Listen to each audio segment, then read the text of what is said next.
Okay, so I had to do 4 hours of volunteer work for the speech, so I decided to do 4 hours and help out with Special Olympics.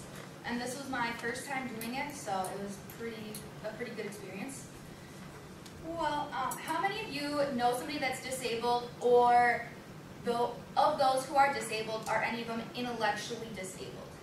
For anyone who doesn't know what that is, intellectual disability is characterized by significant limitations in both intellectual functioning and in adaptive behavior, which covers many everyday social and practical skills.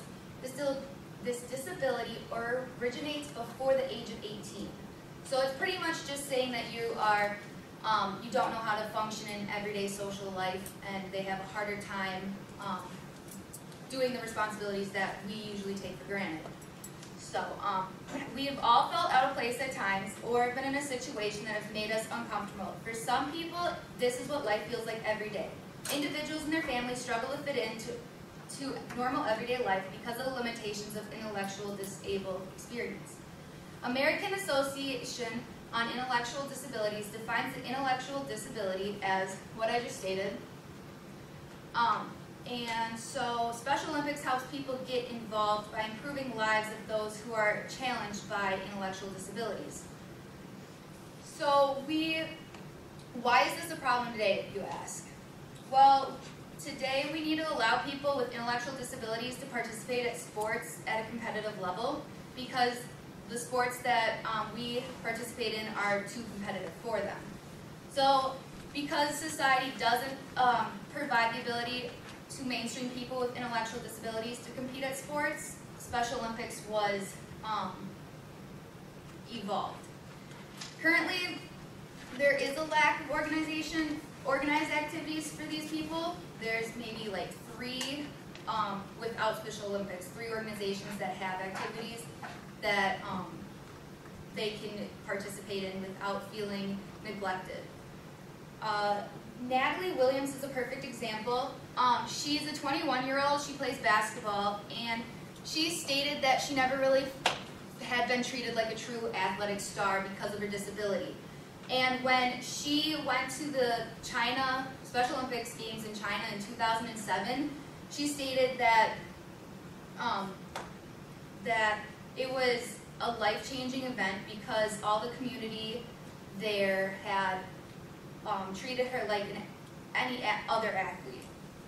So Special Olympics, they were able to accept the special need people in a way that many other countries and programs do not, which is really life-changing for them because they need an outlet where they do feel comfortable with people around them that are like them, just like anyone else. So sports are very competitive and they don't allow them. All nations and communities, okay, never mind, skip that. Okay, there's approximately 6.5 million people in the United States that have an intellectual disability. So that's a big number of people that are forced to be in a environment where they are not like other people. Today, Mr. Manchan, the Disability Policy Collaboration Director, said that when he first started in special education in the mid-60s, all of the children who got into school at the time were completely segregated from their peers, which is not surprising because they are different and people do not like being around people that are different than them. So this is a really significant number, that there's 6.5 million people that would be segregated or could be segregated. But however, now in 2015, things have changed a little bit, but there's still less than 20% of the time that special education students are in schools, they spend with peers that are without disabilities. So that's a significant number to have them not be with people that are around that aren't like them, so we can interact with them. People who are affected by this, any family member or any peer or person that does experience this disability, the families go through a lot of stress and emotional trauma because they don't know how to interact with it, and it's a very long learning experience through it. The ARC, an organization for intellectual and development disabled states, as adults, some people with this disability are able to lead their independent lives in communities without paid support, but also there are some that do need paid support throughout their whole entire life. So this is a really big problem because we need somewhere that these people can go and have fun, especially if they do need support as they are. So what is the solution? Well, Special Olympics is, the mission statement's right here. So Special Olympics is to provide year-round sports training and athletic competition in a variety of Olympic-type sports for children and adults with intellectual disabilities, giving them continuing opportunities to develop physical fitness, demonstrate courage, experience joy, and participate in a sharing of gifts, skills, and friendship with their families, other Special Olympic athletes, and the community. So this provides organized activities for people with intellectual disabilities that allow them to experience sports at a level that they are able to compete in. How can we start this change? Well, we need to increase the awareness to people that do not experience this disability, because the people who don't are the ones who are necessarily segregating, or maybe not intentionally, but we don't necessarily make it a priority to put them in our group.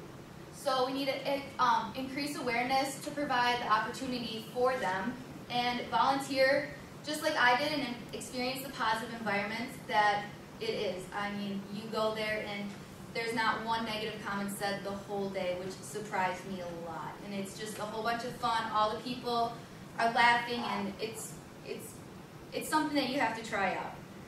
And lastly, donate to Special Olympics, because anything, I mean, they have over 20 different sports, and this program is all worldwide. So they have a competition coming, World Games in LA right now, that starts next week. So, but they travel, I mean, I met somebody who's going to Kansas for the national softball game, so they travel all around the countries and stuff.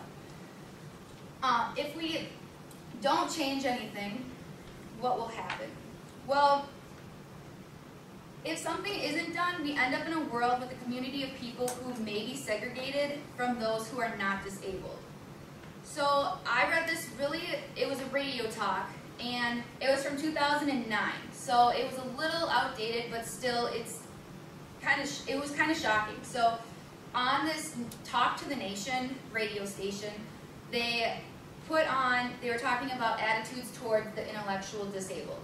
And a professor from Kansas University spoke. Her name was Ann Chernbelt. And she was telling a story because her son recently died, and he was 41, and he recently died, and he had an intellectual disabled. He had autism, I think, but don't quote me on that. But she went on explaining her experience as a parent on that, because in about the 1980s, her family and her went to go buy a house, and they were trying to rent a fully furnished house, and they found a house that they wanted to move into, and they started talking about their children, and she had 3 daughters and 1 son, and she started explaining the grades and how her daughters were good at school and everything, and then she said that her son was in special education. And right after that, the landlord said, "Sorry, I can't sell you, or I can't let you rent my property." And she asked why, and he paused, and then he replied, and he said, "I couldn't do that to my property. I'm leaving my furniture here," and he couldn't take that risk, having somebody like that live in there. Which really shocked me, because, I mean, you hear stories, but you never really know how segregated these people are, or how people like us make them feel, but they can't help it. So that's something that can happen throughout. If we don't change our attitudes towards these people, or have a community where we are open to share their difficulties, it could end up into something that you do make comments or decisions that might affect somebody in the future. So it's up to these people today to determine what the future offers the intellectual disabled, and that's a big part. But change is happening today. I mean, with Special Olympics, it's a huge program with over 7,000 people.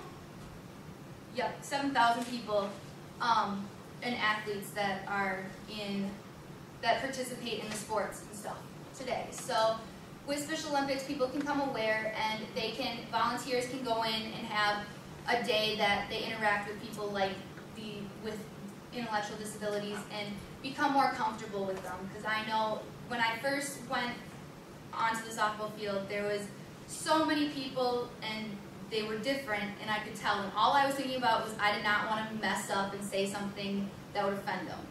And throughout the day, I just got more comfortable. I mean, they would come up and high five, and they're so talkative. I mean, it was just, I kind of forgot they had a disability in the first place.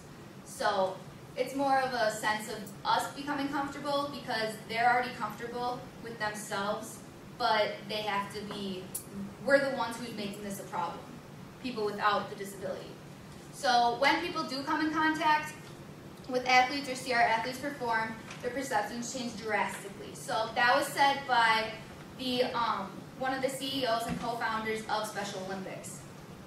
So he was interviewed by US Today, and he was actually talking about the Los Angeles World Games that is going to be happening next week. And he said that the Special Olympics is a life-changing organization, because when people come in, they contact and perceptions change drastically. And then he also said the greatest thing we can do for those with intellectual disabilities is to change the hearts and minds of people without intellectual disabilities, so that kids befriend them in school, employers realize their great values and hire them for jobs. Those real life-changing things. So it's more of interacting with them as a human being rather than somebody who's different than us, because they need to live too, and we often take that for granted. So, and if we don't do anything today, I mean, the future is what the people today is going to do. So we need to change something now. So to wrap things up, remember that these people are just like you with just a little more limitations. Special Olympics is an organization that helps families who deal with intellectual disabilities and supports what the disabled can do rather than what they can't do. And it's important that we educate ourselves, the ones who don't have intellectual disabilities, on what happens, the symptoms, and how to help them out, because often people don't really know how to act around them, so that's what makes it uncomfortable for them. So today you can help make a change in a person's life and volunteer or donate to Special Olympics. It'll be a great day of fun. I mean, I had a blast, and I made tons of friends, and I'll be actually doing another one this weekend, so we'll see how that goes, but it'll be fun. So, and then contact information's all there. So, are there any questions?